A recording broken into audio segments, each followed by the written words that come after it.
Okay, we've got a lot to talk about today, so get in here. This is Jack with Cosmic Road. I talk about UFOs and the paranormal. Please hit like and subscribe and let me know what you guys think in the comments below. Yeah, to start with, Loch Ness Research Center is recruiting a full-time Nessie hunter.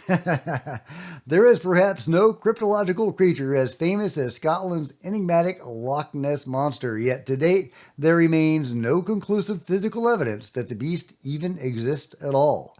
Now, however, prospective Nessie hunters are in with a chance to turn their passion into a career. The Loch Ness Center in Drumnadrottich, I said that right, a small village on the shores of the loch, is currently looking for a full-time Nessie hunter to help scour the waters for the elusive beast. We're on the hunt for an adventurous skipper to take the helm of its deep scan cruise vessel, meaning the successful candidate will spend their days searching for the legendary Nessie while navigating the world-famous waters of Loch Ness.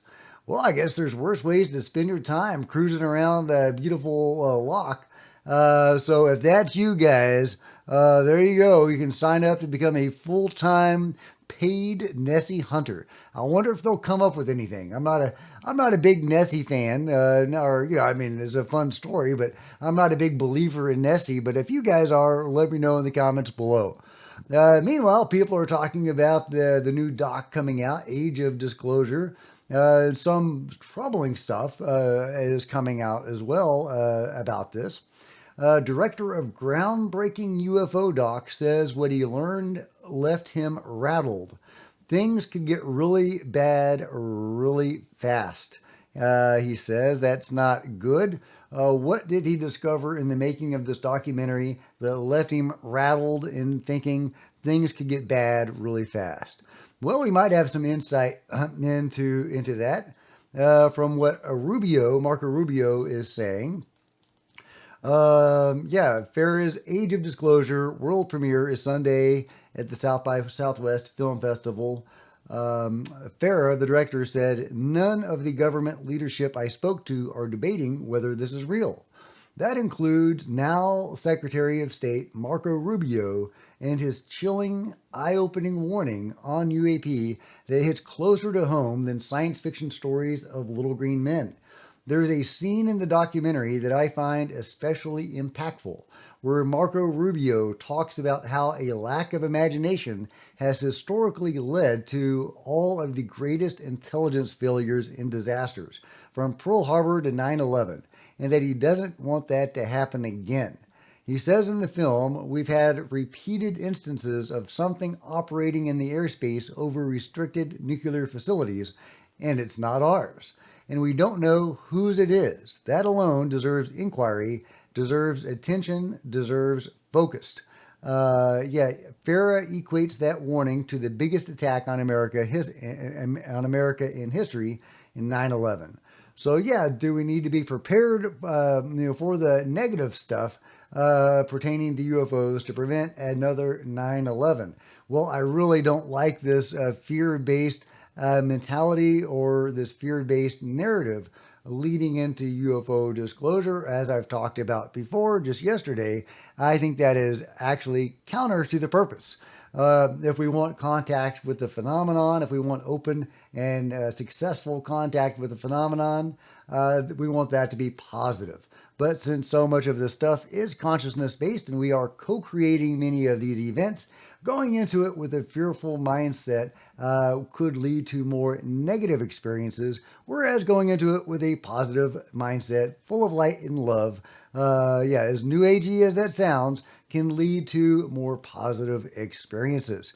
So, I'm not a big fan of that idea, of that narrative that's out there. I do think we do need to be prepared. However, if the UFOs wanted to attack us and wipe us out, they could have done that long ago. So I don't think we need to worry about a 9/11 style event. That's insane and unhelpful, and getting that out there in the public consciousness is wrong and actually counterproductive to, again, a successful relationship with the phenomenon. Lou Elizondo says, friends, by now you are probably aware of the upcoming documentary, Age of Disclosure. This secret project has taken over 2.5 exhaustive years to complete, and I am proud to have played a major role in its development. I believe it has the potential to change the UAP conversation irrevocably. I said it. I said it. The director is Dan Farah, the producer of Steven Spielberg's Ready Player One. I am also proud to be joined by many senior officials, many of whom risk everything to tell you the truth, to include their political careers, their professional reputations, and even their safety. This documentary was intended to be the definitive centerpiece to help drive disclosure in a way like never before. It has been a roller coaster for all involved. Yeah, I bet it has. I'm really looking forward to checking out the new documentary, Age of Disclosure. I hope that it's not all fear based and negative, because again, I think that's counter to the purpose. We want a successful and positive relationship with the phenomenon, not a fear based one. And you know, that's my take on it. But let me know yours in the comments below. Representative Jerry Muskowitz, meanwhile, believes that Congress should try to get into one of these places housing UFO evidence, like Lockheed Martin and so on. And if they won't let us in, I think we should have a field hearing right outside the building. And the military will have to explain why that is. And that's what I've said before, is it would be hilarious to have a field hearing outside Lockheed Martin or Boeing or Northrop. That would be hysterical. But, as far as actually, getting hands on the UFO stuff, the ARVs, whatever you want to call them, I doubt that's going to happen in a field hearing. But I would love to be proven wrong. Wouldn't that be amazing? Wouldn't that be incredible? Meanwhile, great UFO footage from shared by Think Tank. More footage of India sightings. Clarity, dude. Hey, 3.2 megapixels. And I like how that one gets Take a video, take a video. another one. Cool. Oh my god! Ooh, nice.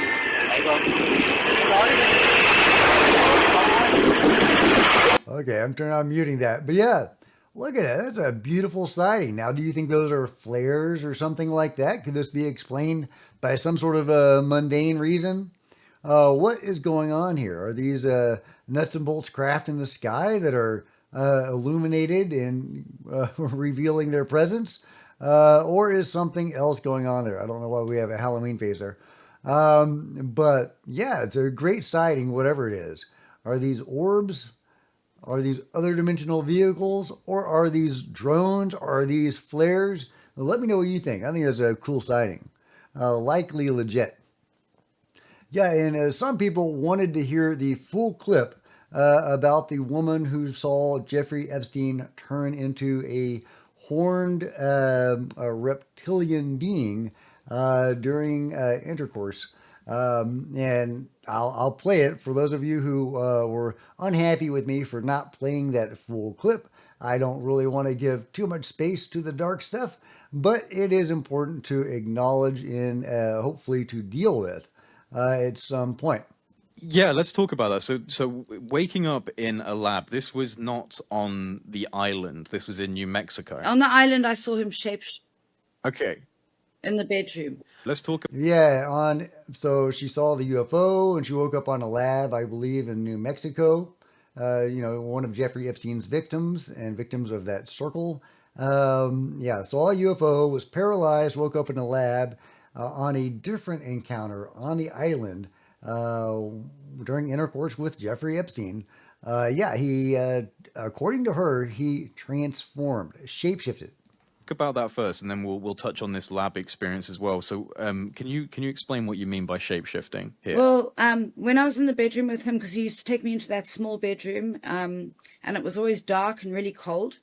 And then it was almost like when he was orgasming or something. Like I looked at him and suddenly his face like grew like big like this. And then I saw these huge black eyes like this.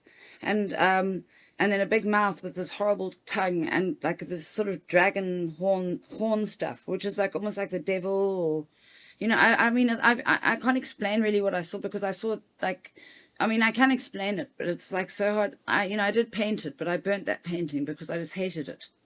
But I can paint it again. But I just, I saw him turn into this horrible, creepy thing. And I wasn't on drugs. I wasn't drinking alcohol. Nothing like that was allowed. Like a lot of people think there were parties going on there. There weren't any parties. There was no alcohol. Absolutely not allowed. Now, I've talked before about various experiencers who had been making love to what they thought was a human that then turned out not to be a human. And sometimes those are indeed reptilians. Now, was Jeffrey Epstein a reptilian? Is that what this would lead us to believe? Or what is going on here? She was seeing a horned reptilian figure that she compares to either a dragon or a demon. So, yeah, well, is it one? Is it the other? Are they the same thing? Did this actually happen? If she did have a UFO experience, beings will mess with people's minds. Could something like that have gone on? Or is she reporting exactly what happened? Is there indeed a UFO connection to the Jeffrey Epstein story? Could he even be more or less than human? Other than human. It's a crazy story. I don't have any corroboration on that. So if you have seen any corroboration, let me know. So take it with a grain of salt, but at the same time, I want to take her testimony respectfully, and at least give it consideration, and add it to the body of evidence that we have. But if the Epstein story is connected to UFO stuff, you have to wonder how deep that rabbit hole goes. And yeah, it's very interesting and likely important if true. But we need to see some corroboration on that. Meanwhile, Pro Pixels is debunking this video. All right, here's one. Yeah, this is a really interesting UFO sighting that was going around where you see this object. We'll see if we can get a good visual of it. Yeah, there it is. This long object with the lights going back and forth. Let's see if we can get it. There we go. Yeah, the lights going back and forth like that. A really interesting sighting. He is debunking this as spider silk. That's what I think this is. I think this is a silk line from a silkworm or a spider. Now, believe it or not, spiders actually fly. So I don't know if, and don't call bullshit on me, they actually do fly. So yeah, so good, and he compares it to, let's see if I can find it, this right here, where you can see the light going up and down this thread. So is that what we're looking at in this video right here of this supposed UFO? Is it a spider silk? Is that what we're looking at? Or is it something more anomalous? I'm not entirely convinced by this debunking, I'll be honest.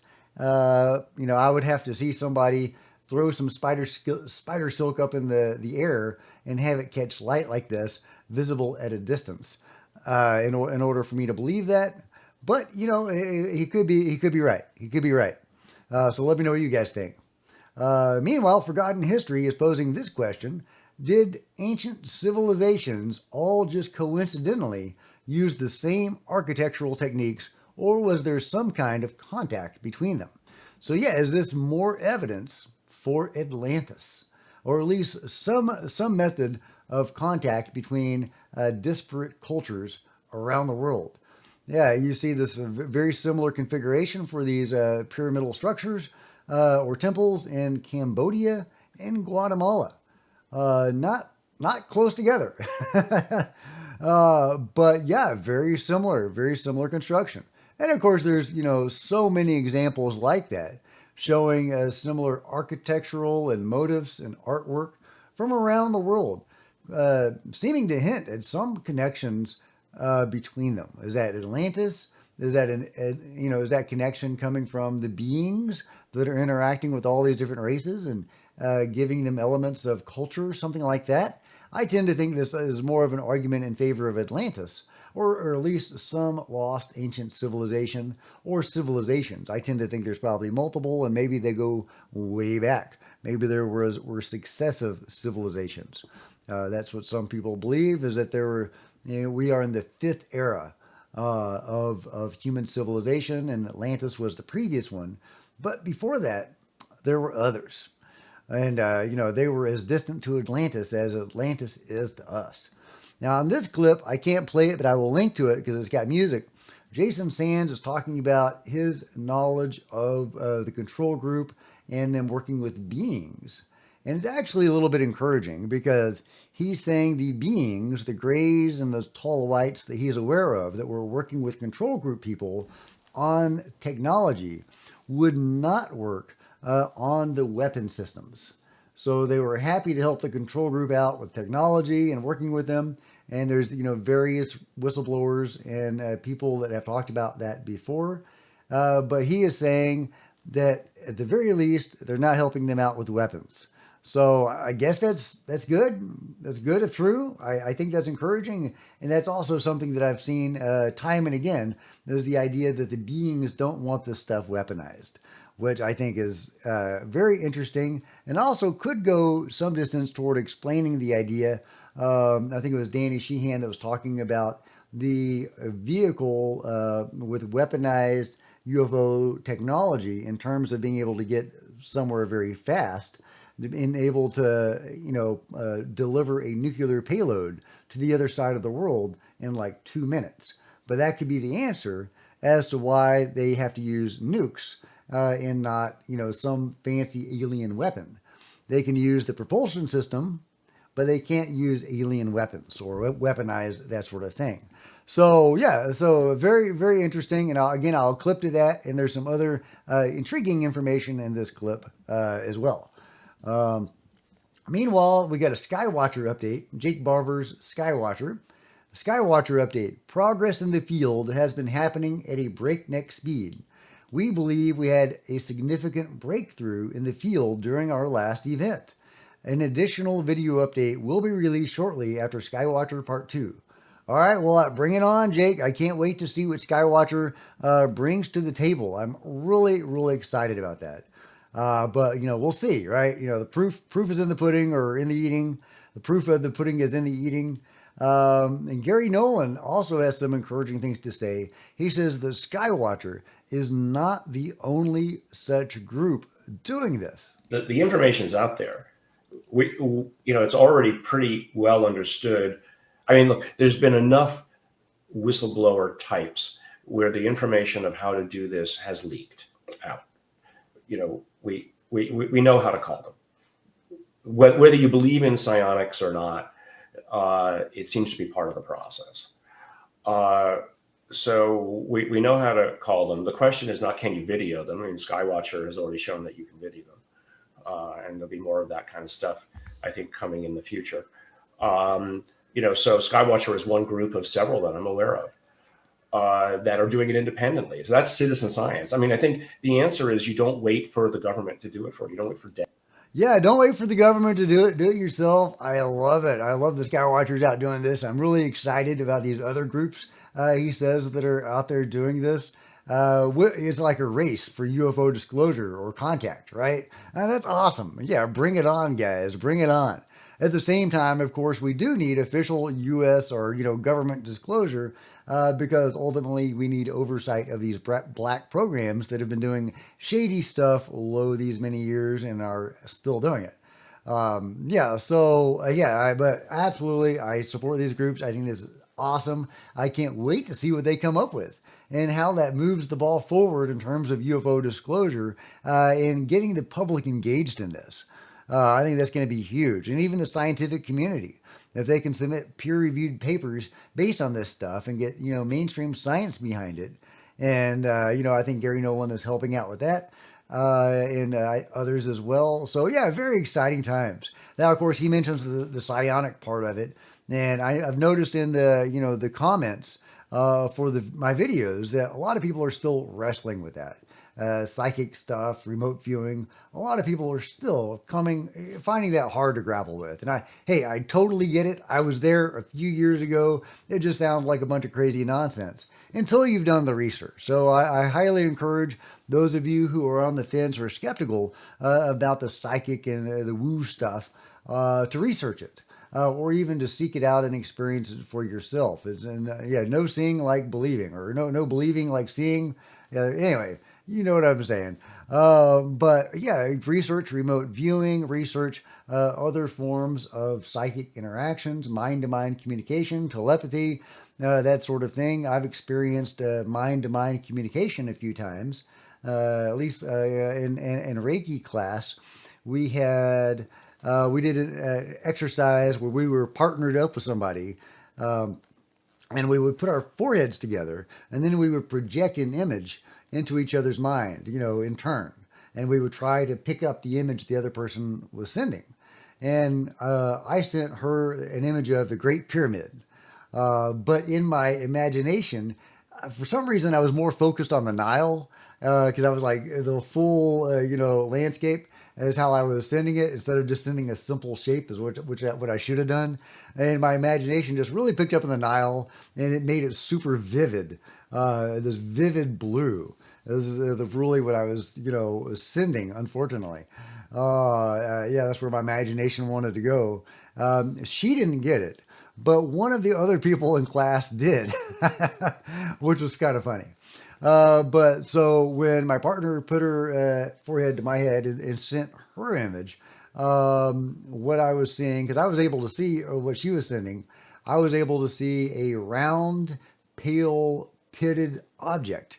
And I made the mistake that, remote viewers try not to make, which is an AOL, an analytic overlay. I tried to, interpret what I was seeing and put my own, take on it.